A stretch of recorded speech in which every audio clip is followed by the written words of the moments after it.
Os principais ensaios de diagnóstico para a patologia das construções. Nesse vídeo você vai aprender com a gente quais são os principais ensaios que a gente utiliza para diagnosticar um problema, uma anomalia. A gente vai mostrar aqui os ensaios que a gente faz aqui na prática. Meu nome é Thiago Ribeiro, sou engenheiro civil da RB Engenharia e hoje a gente vai falar tudo sobre ensaios não destrutivos. Antes de iniciar, não se esqueça de se inscrever aqui no nosso canal, isso é muito importante. Só clicar no botão aqui, coisa muito rápida. Também já curte esse vídeo e também ativa o sininho para o YouTube de notificar dos novos vídeos que a gente for lançando aqui semanalmente. Agora vamos lá para o vídeo, a gente vai falar sobre os ensaios que a gente utiliza, lembrando que os dois últimos são os mais importantes, então fica comigo até o final desse vídeo para você acompanhar tudo. O primeiro ensaio que eu vou mostrar aqui é mais para verificar a fissura, ou seja, verificar a profundidade de fissura. Eu tenho um equipamento aqui na mão, uma lupa de fissuras, equipamento muito interessante. Como que a gente faz para utilizar, como que ele auxilia a gente no nosso diagnóstico em relação, principalmente, obviamente, às fissuras.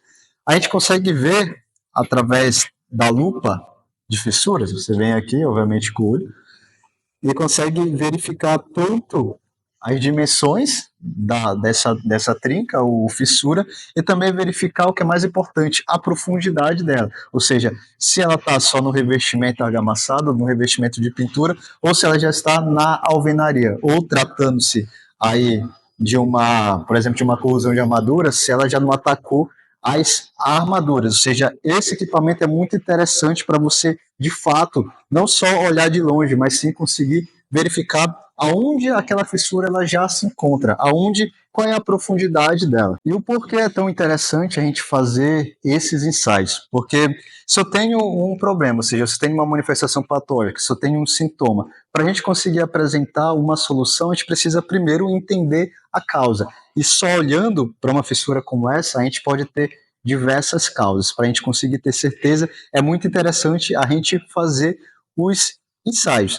Aqui eu vou fazer uma verificação com o detector de umidade para a gente verificar o teor de umidade presente nessa alvenaria. O ensaio é bem simples, a gente posiciona na parede. Então aqui a gente pode verificar que os valores até 30, a gente tem um valor mais baixo de teor de umidade. Se eu tenho mais de 30, já está um teor de umidade já alto. Vou verificar aqui do outro lado também. Ó, aqui já está dando um valor bem mais elevado, significa que o teor de umidade aqui está alto. Ou seja, eu tenho uma diferença de teor de umidade aqui. Ou seja, a gente pode, através desse ensaio, até confirmar que eu tenho uma fissura por movimentação higroscópica. Ou seja, eu tenho movimentações diferentes que estão causando aqui ruptura nessa parede. Outro caso também que eu posso provar através de ensaio com o equipamento detector de umidade é através das umidades ascendentes, que é muito comum nas residências. Aqui a gente tem uma edificação, a gente não vai ter esse problema, mas em residência a gente pode confirmar verificando com o detector aonde está a presença de umidade. Se eu colocar, por exemplo, embaixo, e está com uma umidade um pouco mais elevada, e começar a fazer a comparação em cima, está, aqui não é o caso como eu falei, mas se está com um teor de umidade mais baixo, ou seja, abaixo de 30, a gente pode aí confirmar que a gente tem umidade ascendente, ou seja, aquela umidade que vem do solo e vem subindo nas paredes. Outra ferramenta que nós utilizamos muito é o famoso fissurômetro. Como que a gente pode utilizar, como que ele nos auxilia nos nossos diagnósticos? O que a gente faz quando a gente vê uma fissura, por exemplo, uma fissura e tal? A gente faz o monitoramento, ou seja, ou a gente faz uma aplicação de gesso, ou uma fibra de vidro. Normalmente a gente utiliza gesso e fica monitorando a fissura, ou seja, com o fissurômetro a gente consegue verificar a espessura que a fissura está, certo? A gente consegue fazer essa verificação, fazer a anotação do tamanho da espessura dessa fissura, e depois, com esse monitoramento, a gente vem fazer a verificação se ela aumentou. Vem com o fissurômetro de novo e verifica se a fissura aumentou. justamente para a gente saber se essa fissura está ativa ou passiva. O que significa? Se ela estiver ativa, significa que ela ainda está abrindo, certo? Ou seja, a gente precisa de um tratamento mais na raiz. Se ela estiver passiva, significa que ela vai estar parada, ou seja, está estabilizada, a gente consegue fazer um tratamento mais diretamente na fissura, na abertura. Outra ferramenta que a gente utiliza muito para fazer os nossos ensaios e conseguir chegar no diagnóstico é o detector de materiais. Acredito que você já até viu a gente utilizando por aqui no YouTube. Essa ferramenta ela nos auxilia para a gente conseguir encontrar, por exemplo, uma parede que a gente precisa derrubar e precisa fazer uma verificação de onde está passando a estrutura. Ela nos auxilia para encontrar que ela apresenta onde está a barra. Vou mostrar aqui para vocês. Aqui a gente tem um pilar, obviamente que a gente vai encontrar o aço, né? Mas ela mostra aonde está, que no caso, o estribo, né? Eu consigo até verificar o espaçamento desse estribo nesse pilar. Ou seja, é uma ferramenta muito útil para a gente conseguir diagnosticar em estruturas, até porque a gente nem sempre a gente vai estar numa garagem, ou seja, nem sempre a gente vai conseguir ver esses elementos estruturais. O Igor, como é maior, ele consegue ver o espaçamento do estribo na viga. É só esse material, essa ferramenta é muito útil para a gente conseguir verificar até o espaçamento da viga, se está muito espaçado, se está da forma correta. Outra ferramenta que nos auxilia muito, principalmente no monitoramento das trincas e fissuras, é o abridor de fissura.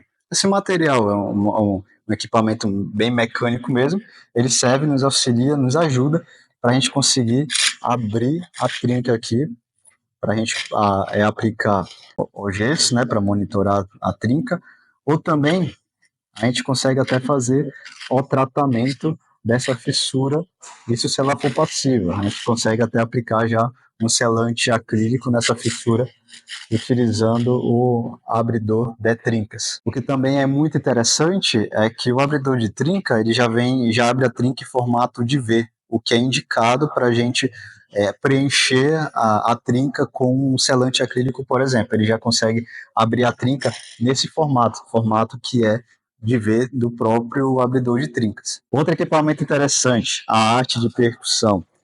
A gente pode utilizar esse equipamento para verificar desplacamento de praticamente qualquer tipo de material. Um deles é revestimento cerâmico. A gente pode, aqui não dá para fazer, mas a gente pode fazer essa verificação de se o revestimento cerâmico, se a peça cerâmica, ela está desplacando. Eu vou fazer um exemplo para vocês, que aqui a gente está sofrendo com corrosão de armaduras. E, obviamente, alguns lugares está bem nítido que está a presença de corrosão de armadura e outros não.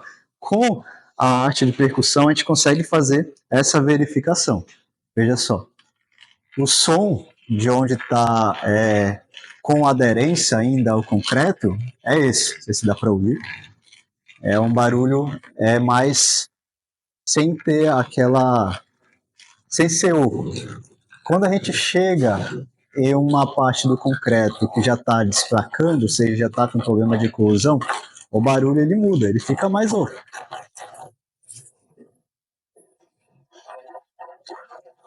Ou seja, se eu for tratar essa viga, eu já sei que nesse ponto eu preciso desplacar para a gente conseguir fazer os nossos tratamentos. Agora vamos partir para a química. O outro ensaio para verificação aí do pH do concreto e também para a gente conseguir apresentar um diagnóstico conclusivo, ou seja, um diagnóstico certeiro. Não basta a gente vir verificar que está com corrosão de armadura e mandar abrir ou aplicar uma argamassa para fechar. A gente precisa entender qual é o principal causador dessa corrosão de armadura, ou seja, o que está causando.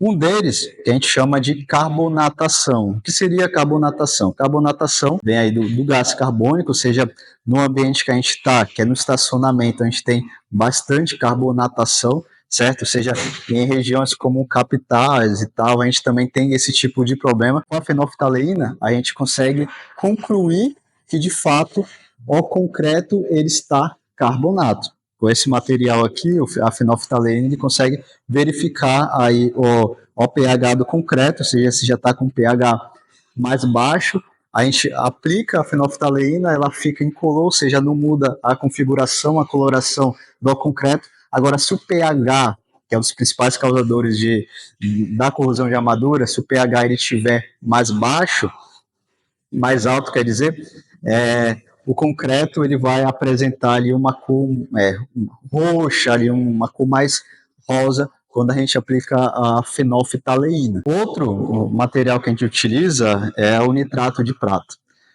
Qual é a situação aqui nesse caso? Nós estamos em Santos, uma região litorânea. A gente sofre muito aqui com os íons cloretos causados aí pela maresia. Ou seja, para a gente conseguir confirmar isso, a gente utiliza esse material aqui, que é o nitrato de prata. A gente faz a aplicação do nitrato de prata e a gente verifica também a coloração do concreto.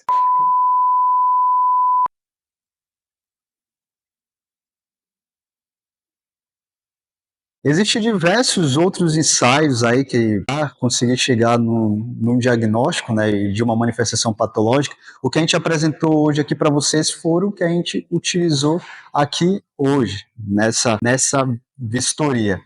Lembrando que a RV Engenharia Civil ela trabalha com laudos de patologia, ou seja, igual esse laudo estrutural que a gente está fazendo aqui, também trabalha com laudo de inspeção predial, também trabalhamos com projetos tanto de fundação estrutural e também de instalações. Então, se você está com problema na sua edificação, pode chamar a gente aqui, nossos dados estão aqui embaixo, ou se você tem uma dúvida mais específica, pode agendar também uma consultoria. O link para você preencher os dados estão também aqui embaixo, pode contar com a gente. Não se esqueça de se inscrever aqui no nosso canal se você ainda não é inscrito. Eu ainda não entendi porque você chegou até aqui e ainda não se inscreveu.